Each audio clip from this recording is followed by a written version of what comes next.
As I told you, in these fact-finding missions, all kinds of detention facilities are visited. High security detention facilities, military detention facilities, police detention facilities, juvenile detention facilities, female detention facilities, all the places of arrest and detention can be visited by the Special Rapporteur on Torture. It's not always easy, especially to enter, but these visits begin by a general assessment of the detention facilities. For example, here you can see the places for the reception of the families. And the big picture is in a South American prison, and the one with the left size is in an European prison. It's much better from the humanitarian rights point of view to have the conditions that you see in the big picture, where the detainees can contact with families, can embrace the wife, can kiss the children, than having a very nice room, but where you have a glass and you cannot touch your wife, you cannot kiss your child. So this is the kind of general evaluation that we do. For example, the places that they have for recreational activities and to have some free air. And if you are in a detention facility with 2,000 or 3,000 detainees and you just have these small spaces for free air, of course, they cannot provide to all the detainees the number of hours that, according to international law, they should have every day. You also have to assess if they have the possibility of physical activities, of religious activities, of cultural activities, of work activities.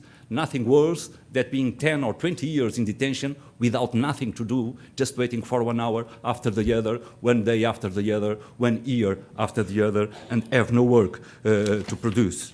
We also have to assess if they have the possibility of contacts with the exterior, if they have the access to a phone, even if it is controlled, if they have the access to television. And for example, you can see that in a very poor country, and these spoons that you see, they are improvised antennas for the televisions. But it's good to see this and to see that they have access to television and to what is happening in the outside world. You have to see the conditions of detention in terms of light. Do they have only natural light? Do they have artificial light only? Do they have ventilation? Do they have heating? And sometimes you can find incredible situations. For example, in this slide, what you see in your left, it's not so bad. It's even quite good. But this is in the former ancient Soviet Republic. And the truth is that the reality is not like that. That's a photo with the flash of the camera. But the real picture is this one. You don't have electrical light. The only light that you have in the cell is that one. You don't have no glass in the window. You don't have no heating. And the temperatures here in winter goes to less 30 degrees. And if you have to stay 5 years only with this light, without coming out, without heating, and without having these extreme temperatures in winter and extreme temperatures in summer, of course, this is cruel, inhuman, and degraded treatment or punishment. And you have also to assess the sanitary conditions. And sometimes you find incredible situations like the ones that you are seeing in the slides, with rats and all kinds of animals going everywhere. And of course, the directors of the detentions will always excuse with the lack of money. But money is not an excuse for this lack of hygiene. Having things clean is a question of human rights respect for the detainees. And sometimes you can see terrible things, but you can also see in countries like this one. This is in Papua New Guinea, one of the most poor countries where I've been until today.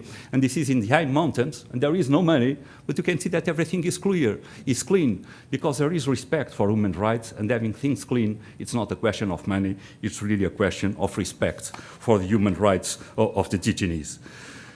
Of course, sometimes you also can see that they are trying to fool you, and they are trying to give a different picture. For example, here you can see that there is something that is not correct. For example, in your left, you can see that everything has been recently painted, and you even have blankets that say 2003. This was a visit in 2010. Of course, 7 years later, the blankets are not in such a good condition. They tried to give a different idea, and they tried to change the situation because they knew that United Nations are coming.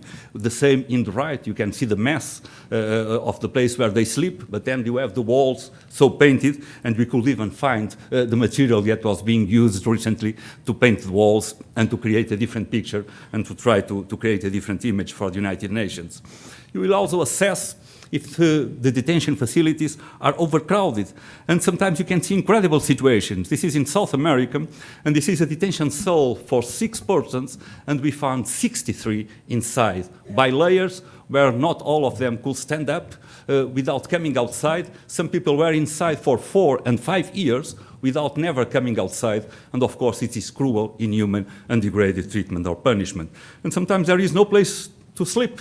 There is a limited number of square meters for each detainee, but many countries do not respect these humanitarian rules, international rules, and they have to sleep by turns. While some sleep, the others are standing up, then they change, and of course this also must be assessed. Also, the sanitary facilities. In so many countries, you don't have sanitary facilities. This is in Africa. But I can tell you that in my continent, in Europe, we still have many detention facilities that don't have sanitary facilities and where people do things in plastic buckets, as you can see in this prison in Africa, with a terrible smell, where things are not clean, and sometimes even worse. This is in Asia, in an Asian country, and here there is not even the plastic bucket. People have to do their physiological needs to bottles and to plastic bags, and they have no water to clean themselves, they have no paper to clean themselves, they cannot come out, and you have people arrested in these conditions for 5, 6, 10 years living in this kind of conditions, which are inhuman, cruel, and degraded treatment of punishment. Like, for example, just taking a shower. If you live and if you are a detainee in a very cold country, and if you don't have warm water, of course, how can you shower?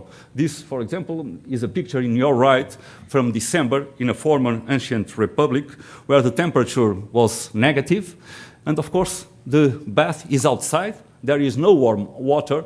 How can you bath with less 12 degrees negative in the outside? So people don't take bath during at least 6 to 7 months in the year, and in the rest of the year they take 1 bath per week when it's possible.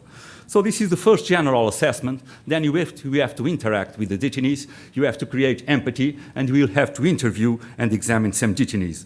Of course, there is special rules for these interviews. I'm not going to talk about that. We follow the Istanbul Protocol that you can find in the site of the High Commission of Human Rights in 27 languages. It's our guidelines for the interview and for the physical examination of every detainee. And after this initial talk, and after the interview, we do a physical examination, again, with very specific rules. You must be trained in this kind of examination.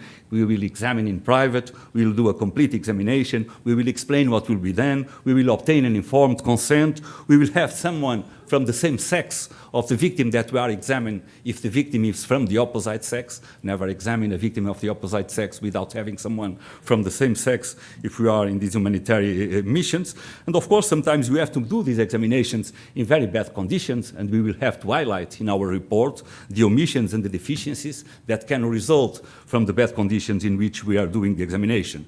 And we will have to document in forms, to document by photos, because documentation will be fundamental later for our reports, for the trials in court, because sometimes a picture is much better than 1,000 words, and when you show the picture, people really understand what is happening. And then you will have to interpret, and we will have to interpret according to the rules of the Istanbul Protocol, going from situations of no correlation to diagnostic situations. Of course, in the majority of cases, you will arrive only to a possible correlation, but then this possible correlation with other investigations can come to a diagnostic situation. Here you have some examples of no correlation, alleged cases of torture that are self-inflicted wounds. For example, in your left, self-inflicted wounds in a South American detention facility, and in your right, these are also self-inflicted wounds resulting from natural medical treatment, pressing with a coin between the ribs,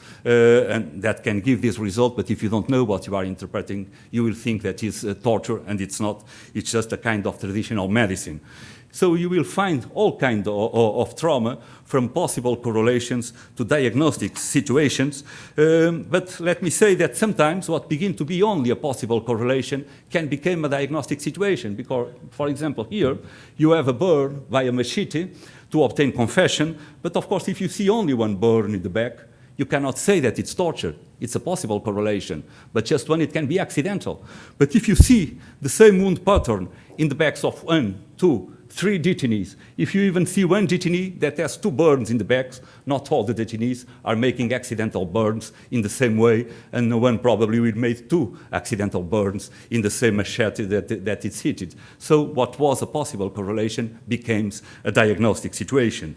During the physical examination, you will also assess the medical conditions, because according to international law, people have the right, detainees have right to dental care, they have right to medical care, they have right to psychiatric care, but unfortunately, in many countries of the world, this medical care is not provided. And as I told you, in many situations, you can arrive to diagnostic conclusions. Sometimes you can even find the instrument by the pattern of wound that was being used to produce the torture, even if in some other cases you have surprises, and sometimes you have to think before you discover what is going on. For example, these pattern wounds that you can see here, they were produced by these to obtain confession.